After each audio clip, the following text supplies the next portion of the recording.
We're lucky there is a new program out there, Forage You Pick, and some of you have maybe heard of it. And the idea with it, it helps you to make better decisions of what forage species work for you. The important thing to remember there is we give some really good guidelines, and I worked on it with the team a year ago on quite a few of the species and other things. But I always find a producer that proves me wrong. And that's why I say to people, use it as a really good tool, and remember that when it comes to picking your forage species, it's still you doing it. And if I'm at an area near consort, I can't arbitrarily think that area is really dry. As the one gentleman said to me, no, we're in a pocket, we get some good moisture. So then I've got other species open to me. This province is not just light brown, brown, black, gray wooded soils. It has got a mosaic of soils, and the majority of perennial forage ground is ground that's got a mixture of landscape traits. So look at the species that are present, use that as a guideline, and as Karen Schmidt has said, don't put too many guidelines in it or else you'll get narrowed right out to nothing.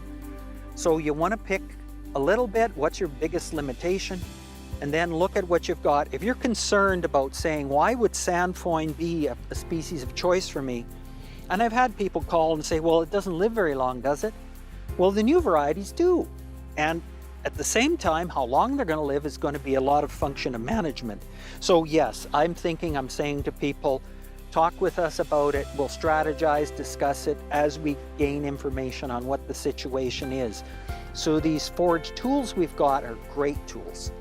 And they're tools to help us to ask the right questions and do it well in advance so that you're buying seed, planning on getting seed, the right seed that you want for yourself, instead of finding out that I can't get that sandfoin, it's sold out.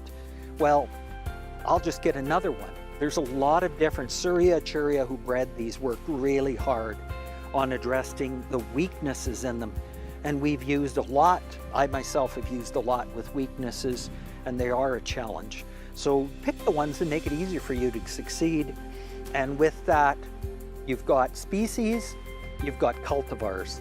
So look at that species and cultivar, and with the legumes, look at the reseeding, because many of these legumes with a twice overgrazing, 1.5 overgrazing time, reseed themselves too and add to the seed bank. And I know, being a clover year with all the moisture, all the clovers that died years ago grew back from seed this year.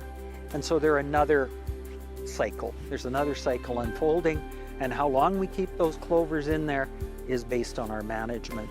And so I do look at shorter species lives and just massage it and move it over many years. And I've got red clover that I count on to be a productive pasture every year as part of a stand. Elsite clover as well. And both of those are thought not to be longer lived. Don't throw the tools out with the tool basket. Ask some good questions, use the tools, and hopefully you're going to find the right species well in advance of actually needing it, so you're set when springtime comes.